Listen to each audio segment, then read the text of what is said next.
Sa lalong madaling panahon, ang mundo ay may labis na populasyon, kaya kinakailangang bawasan ng mga bansa ang kanilang populasyon ng 5% taon-taon. Pinapatay ng ilang lugar ang mga matatanda o nililimitahan ang taunang panganganak, ngunit pinapatay ng USA ang mga mag-aaral na may pinakamababang marka sa pagsusulit na kilala bilang thinning. Sa Texas, si Gobernador Dean ay lubos na sumusuporta sa programang ito, kaya sinadya ng kanyang anak na si Blake na bumagsak sa pagsusulit upang turuan siya ng leksyon.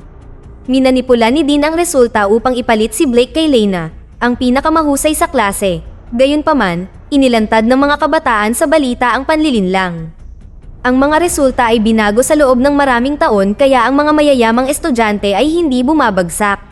Sa halip na akuin ang kasalanan, nagkunwari si Dean na kagagawan ito ng security head na si Mason at pinahintulutan na kunin nila ang kanyang anak upang iligtas ang kanyang career. Sa libing ni Blake, perpektong ginampanan ni Dean ang bahagi ng isang malungkot na ama. Ipinaalam sa kanya ng kanyang campaign manager na si Georgina na ang ahente ng FBI na si Morris ay itinalaga sa kaso kaya dinala niya si Mason sa lihim na lugar na malayo sa investigasyon. Ngayon ay makakapag-concentrate na si Dean sa halalan dahil kandidato siya sa pagkapangulo. Samantala, si Lena ay nilapitan ng press at iniiwasan niya ang anumang tanong tungkol sa pagdemanda sa paaralan. Sa ibang pagkakataon sa bahay, ipinagpatuloy ni Morris ang pagtatanong kay Lena at ibinunyag na mayroon siyang larawan nila ni Blake na naghahalikan, ngunit nanumpa si Lena na ito ay emosyonal na sandali lamang. Napansin ni Morris na simula nang mamatay ang nanay ni Lena, maraming utang ang dalaga habang kailangan niyang alagaan ang kanyang mga nakababatang kapatid. Ang mga reporter ay lagi ring nakapaligid sa bahay. Pagkaalis ni Morris, binisita si Lena ng assistant ni Dean na si Jack na nagpapaliwanag na gusto siyang makita ng gobernador. Pumayag si Lena sa isang meeting ngunit nagalit ng alukin siya ni Dean na sumali sa kanyang koponan na pagtantong gusto nitong magsalita siya ng maganda tungkol sa kanya upang mapabuti ang kanyang imahe. Kahit na kailangan niya ng pera, tinanggihan niya ang alok at iniuwi siya ni Jack.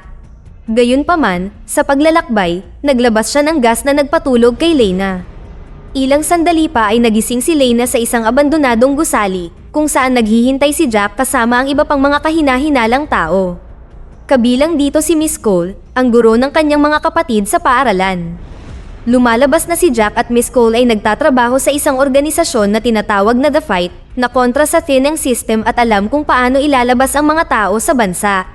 Gusto nilang pigilan si Dean na maging presidente o hindi nila matatalo ang thinning, kaya hiniling nila kay Lena na kunin ang trabaho at tiktikan siya para ibagsak siya mula sa loob.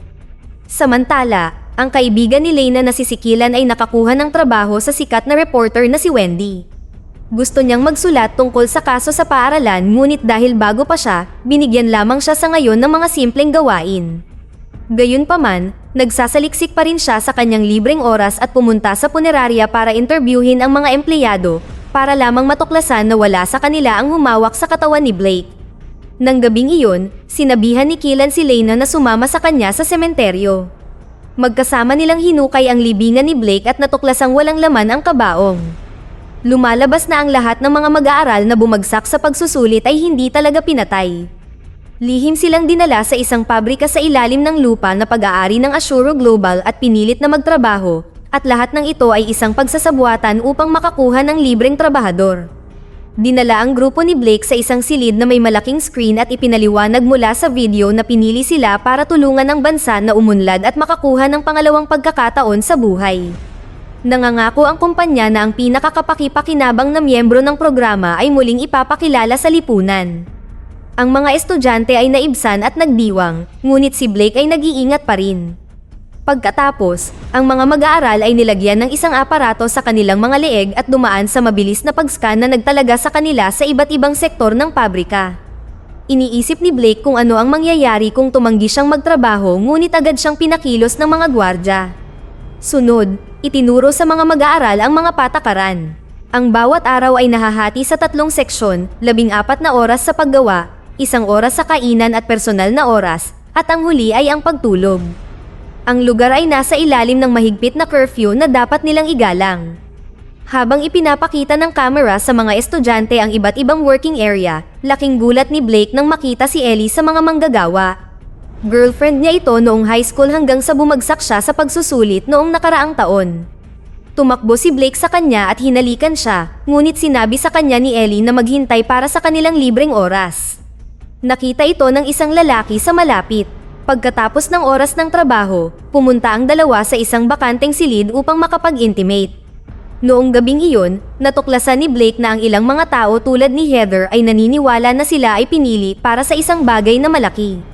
Ang kanilang pag-uusap ay naputol ng isang alarma at tumingin sila sa labas upang matuklasan ang isang kabataan na sinusubukang magpakamatay. Hinihikayat siya ng maliit na grupo na pinamumunuan ni Cage na gawin ito, ngunit nang tumalon ang lalaki, nahuli siya ng mga gwardya gamit ang lambat. Pagkatapos ay nagsimulang sumigaw si Cage ng snip snip at ipinaliwanag ni Heather na sino mang tao na tumangging magtrabaho ay ipinapadala sa infirmary kung saan sila ay binabago upang gawin silang masunurin. Sa sandaling iyon, ang lalaking nakakita sa paghahalikan ay tumuro kay Blake sa bintana at si Cage ay sumalubong sa kanya. Mayabang na ipinaliwanag niya na si Ellie ay kanya na ngayon, kaya't kung titingnan man lamang siya ni Blake, papatayin siya ni Cage. Kinabukasan sa cafeteria, kinailangang panoorin ni Blake kung paano patuloy na hinahalikan at hinahawakan ni Cage si Ellie, na halatang ayaw nito. Si Cage at ang kanyang gang ay kilala bilang ang karapat-dapat at pinili ng kumpanya ng mga siwa sa iba pang mga manggagawa. Sila rin ang nasa unang linya para sa muling pagpapakilala. Matapos umalis ang gang sa mesa, hinarap ni Blake si Ellie na nagsabi sa kanya na umalis upang protektahan siya. Biglang pinalibutan ng mga maton ni Cage si Blake at hiniling din na umalis siya, kaya tumugon si Blake sa pamamagitan ng pakikipaglaban sa kanila. Nakagawa siya ng ilang magagandang galaw, ngunit hindi nagtagal ay nahuli siya ni Cage at tumawag ng security. Itinulak siya ni Blake at tumakbo palayo kasama si Ellie. Gayunpaman, pagpasok nila sa isa pang silid ay napalibutan sila ng mga gwardya na bumugbog sa kanila. Sa pagkabigla ni Blake, ang pinuno ay si Mason, na inilipat dito upang itago siya. Natuwa si Mason na makita si Blake at naghiganti siya sa pamamagitan ng pagbali sa kanyang binti. Makalipas ang 8 buwan, patuloy na nangangampanya si Dean at ilang araw na lang ang natitira para sa halalan. Si Lena ay nagtatrabaho sa kanyang koponan at nagsasalita ng magaganda tungkol sa kanya sa TV, habang sa pribado ay ipinapadala niya ang lahat ng impormasyon kay Cole at Jack. Napapagod na si Lena dahil walang anumang pag-unlad, ngunit sa kabutihang palad ay nag-anunsyo si Cole ng isang plano. Lahat ng kailangan nila ay nasa computer ni Georgina. Kaya binigyan ng hacker si Lena ng device para ma-access ito at makopya ang mahahalagang files. Naririnig ni Keelan ang lahat habang sinusubukang magtago sa background, ngunit alam ng koponan ni Jack na nandoon siya. Maya-maya, kinailangan ni Dean na magsanay para sa debate at si Lena ay nagboluntaryo bilang kanyang kalaban, gamit ang pagkakataong sabihin ang lahat ng masasamang bagay na iniisip niya tungkol sa kanya habang nagpapanggap na ito ay isang pag-arte. Samantala, ang stocks ng Assuro Global ay patuloy na lumalaki at ang kanilang teknolohiya ay kumakalat sa buong mundo. Sa pabrika, nagtatrabaho at sumusunod si Blake sa mga patakaran upang maiwasan ang gulo.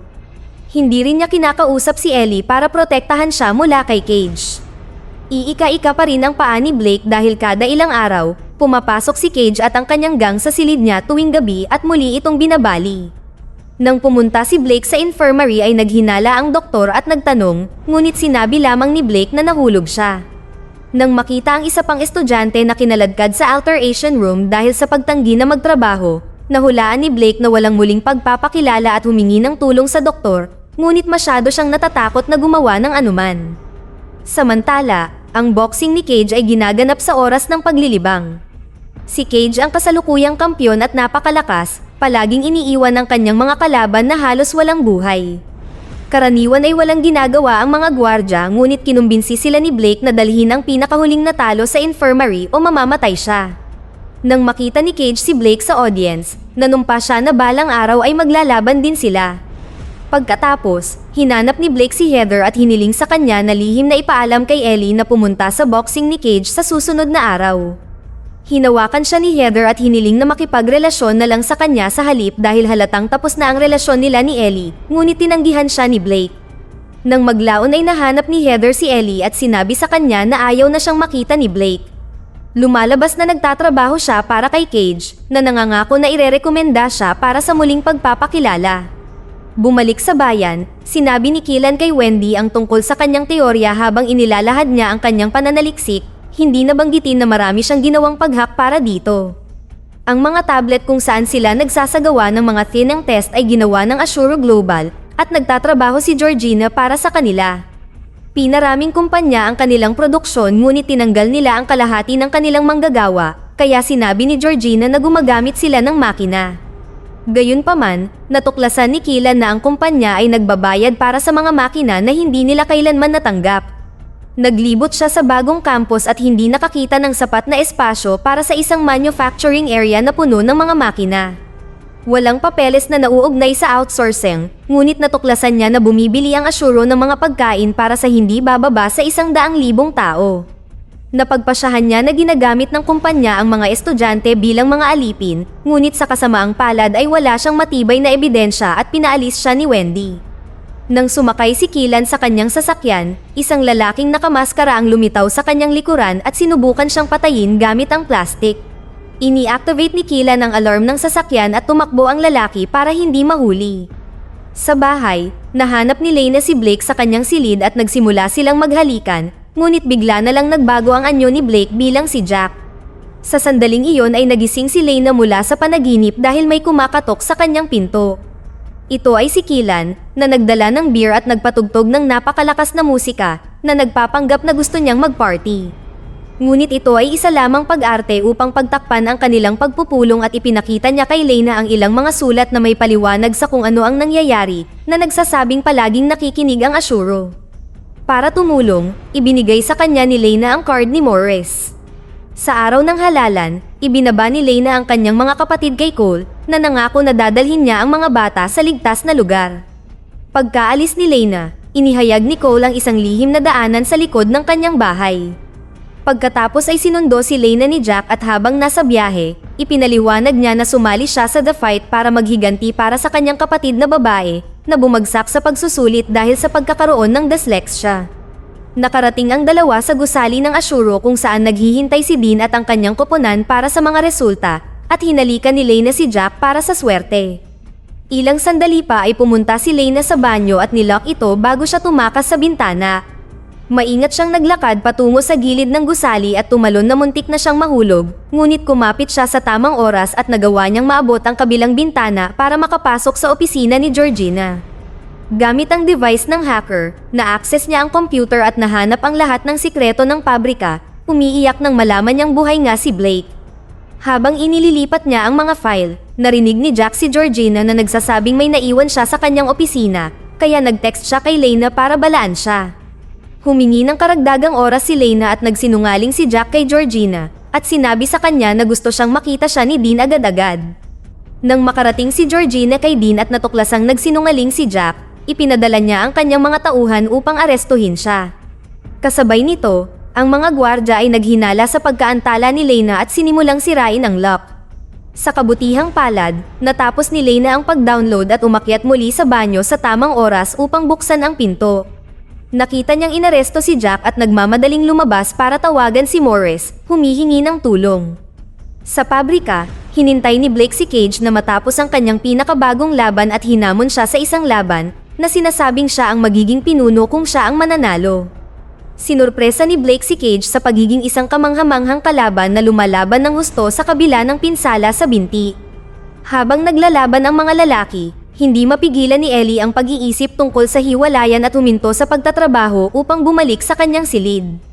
Nang matagpuan siya ng mga gwardya, tila wala siyang malay kaya sinubukan nilang hawakan siya, ngunit biglang kinagat ni Ellie ang daliri ng gwardya. Pagkatapos ay sinubukan niyang labanan ang mga ito, ngunit malinaw na mas malakas ang mga ito at inihagis siya sa salamin para matumba siya. Sunod, itinali nila siya sa stretcher upang dalhin siya sa infirmary para sa pagbabago at nakita sila ni Heather na nakakaramdam ng konsensya. Bumalik sa laban, dinaig ni Blake si Cage ngunit nag-alok din ng kanyang kamay bilang pakikipagkasundo. Si Cage na galit ay tumugon sa pamamagitan ng pagpapatumba kay Blake at sinimulang sipain siya. Dahil hindi gumagana ang paglalaro ng patas, kinuha ni Blake ang kanyang tungkod at pinalo si Cage gamit ang isang mabilis na paggalaw. Ang mga tao ay bumigkas ng pangalan ni Blake habang siya ay idineklara na bagong pinuno, ngunit ang sandali ay nag-ambala ng isang alarma. Dumating si Heather at sinabi sa kanila ang tungkol kay Ellie, kaya tinipon ni Blake si Cage at ang kanyang gang para sa isang pag-uusap. Ipinaliwanag niya na walang muling pagpapakilala sa lipunan at sila ay mananatili doon magpakailanman na nakakumbinsi sa mga lalaki na tulungan siya sa isang plano. Makalipas ang ilang minuto, bumalik si Blake sa trabaho at nasugatan sa isa sa mga makina kaya dinala siya ng gwardya sa infirmary sa tulong ng isa pang manggagawa. Sa cafeteria, sinadya ni Cage at isa pang lalaki na mag-away. Sa lalong madaling panahon ang lahat ng iba pang mga kabataan ay sumali at ang kaguluhan ay namayani sa cafeteria, kaya kinailangang pumasok ng mga gwardya upang subukang pakalmahin sila. Habang tumutunog ang alarma, nilabanan ni Blake at ng kanyang kaibigan ang mga gwardya sa pasilyo, na madaling itinumba ang mga ito bago ninakaw ang kanilang mga susi. Sunod, pumunta si Blake sa infirmary, kung saan pinatumba niya ang doktor bago niya magamit ang kanyang drill kay Ellie. Inatake ng pangalawang doktor si Blake mula sa likuran at hinuli siya, kaya kumuha si Blake ng panturok upang saksakin siya bago siya itumba. Pagkatapos ay naghalikan sina Blake at Ellie bago niya tinanggal ang tracker sa kanilang leeg gamit ang scalpel. Sa cafeteria, si Mason na galit ay pumasok at sinimulang bugbugin ang mga kabataan, ngunit ayaw magsalita ni Cage. Pagkatapos ay sinuri ni Mason ang tracker sa kanyang telepono at napagtanto na si Blake ang nasa likod nito. Sinundan niya ang tracker sa infirmary, ngunit wala na ang magkasintahan. Suot ang uniforme ng mga doktor, gumagalaw sina Blake at Ellie nang hindi napapansin. Samantala, nagkita sina Lena at Morris sa tuktok ng isang gusali at ibinigay sa kanya ni Lena ang device na may impormasyon, ipinaliwanag ang lahat ng kanyang nalalaman. Sinabi ni Morris na si Lena ay maaaring sinusubaybayan at hiningi ang kanyang mga gamit, at biglang sinira ang kanyang cellphone. Lumalabas na siya ay corrupt at inilabas niya ang kanyang baril, sinabihan si Lena na tumalon para magmukhang nagpakamatay. Sa lagusan ni Cole, ang isa sa mga rebelde ay nahayag na isang espiya at binaril ang hacker bago kinuhang bihag ang isa. Habang ipinapaliwanag niya na pinagbantaan ni Georgina ang kanyang mga anak, kinagat ng bata ang kanyang kamay upang itulak siya at gumamit si Cole ng piraso ng kahoy para itumba siya, pagkatapos ay binugbog niya ito hanggang sa mamatay. Bumalik kay Morris, nag-ambala siya sa pag-ring ng kanyang cellphone at ginamit ni Lena ang pagkakataong itulak siya sa lupa, kinuha ang device bago tumakbo palayo. Pinaputukan siya ni Morris, kaya walang choice si Lena kundi tumalon sa bintana at nahulog sa apartment ng isang matandang lalaki. Nahulog ang device sa balde na may tubig, kaya dinala ito ni Lena kay Keelan, umaasang maayos niya ito. Inilagay ito ni Kellan sa bigas at gumamit ng kaunting init upang mapabilis ang proseso. Gumana ang paraan at agad na gumawa ng kopya si Keelan ng lahat ng mga files sa pangalawang hard drive kung sakali. Pagkatapos ay umalis siya upang dalhin ang device kay Wendy at sinabihan si Lena na manatili sa bahay para sa kaligtasan. Gayunpaman sa sandaling pinaandar ni Keelan ang kanyang sasakyan, sumabog ito at pinatay siya. Si Lena na gulat ay tumingin sa bintana at nakita si Morris na papalapit kasama ang ilang mga lalaki, kaya kinuha niya ang hard drive at ilang mga bagay upang maglagay ng bitag. Pagpasok ng mga lalaki, hindi sinasadyang natapakan nila ito at sumabog ang apartment. Si Lena ay tumakas sa bubong, ngunit natagpuan siya ni Morris. Nagsimulang maglaban ang mga babae at madaling natalo siya ni Morris. Gayunpaman, sinurpresa siya ni Lena ng kutsilyo at sinaksak siya bago siya itinapon sa hagdan na ikinamatay niya. Sa sandaling iyon, nalaman ni Dean at ng kanyang koponan na nanalo siya sa halalan at nagsimulang magdiwang. Sa lagusan, nagawa ni Cole na umalis kasama ang mga kapatid ni Lena para pumunta sa ibang bansa. Hindi nagtagal ay nakarating si Lena sa istasyon ng TV at hinanap si Wendy para ibigay sa kanya ang hard drive. Ang pagkakita sa impormasyon at pag-aaral tungkol sa pagkamatay ni Keelan ay naging dahilan upang kanselahin ni Wendy ang pagbabalita ng halalan at nagpadala ng chopper upang imbestigahan ang Ashuro. Sa pabrika, nakahanap sina Blake at Ellie ng hatch sa sahig at dumaan dito para makarating sa mga lagusan, hindi alam na sinusundan sila ni Mason. Pagkatapos ng mahabang paglalakad, nakahanap sila ng ilang hagdan at sa wakas ay bumalik sa ibabaw, ngunit hindi nila alam kung nasaan sila. Biglang inatake si Blake ni Mason at nagsimula ang isa pang paghaharap habang sinusubukang labanan siya ng mga kabataan. Nadaig ni Mason si Blake at sinubukan siyang sakalin, ngunit nagambala siya ng may lumitaw na helicopter sa itaas nila. Ginamit ni Ellie ang pagkakataong ibagsak si Mason gamit ang bato. Kinuna ng chopper ang lahat at hindi nagtagal ay nakita ng buong bansa sa balita na buhay pa si Blake. Nagpanik si Dean, ngunit sinabi sa kanya ni Georgina na kontrolado niya ito. Ilang sandali pa ay dinala si Blake sa istasyon ng TV at tumakbo si Lena para halikan siya, ngunit natigilan siya nang makita niyang naroon din si Ellie. Samantala, ibinigay ni Dean ang kanyang unang talumpati bilang pangulo. Ginamit ni Georgina ang bagong kapangyarihang ito para magpadala ng pulis pagkatapos maaresto ang lahat ng taong kontra kay Dean, ibig sabihin ay inaresto sina Blake, Ellie, at Lena. Habang ang sasakyan ng pulis na naghahatid ng mga kabataan ay nakarating sa kalsada sa labas ng bayan, bigla itong nabangga ng kung ano at nahulog sa gilid nito na nagdulot ng pagbangga. Pagkatapos ay bumukas ang mga pinto upang ipakita si Jack na nagpapaliwanag na kasama siya sa FBI at gustong tulungan siya ng mga kabataan na labanan si Dean. Dito na nagtatapos ang ating kwento. Sana ay nagustuhan nyo. Mag-subscribe na kung hindi ka pa nakasubscribe, pindutin na rin ang notification bell at like button upang matulungan ang channel at mag-iwan na rin ng komento. Maraming salamat sa panonood.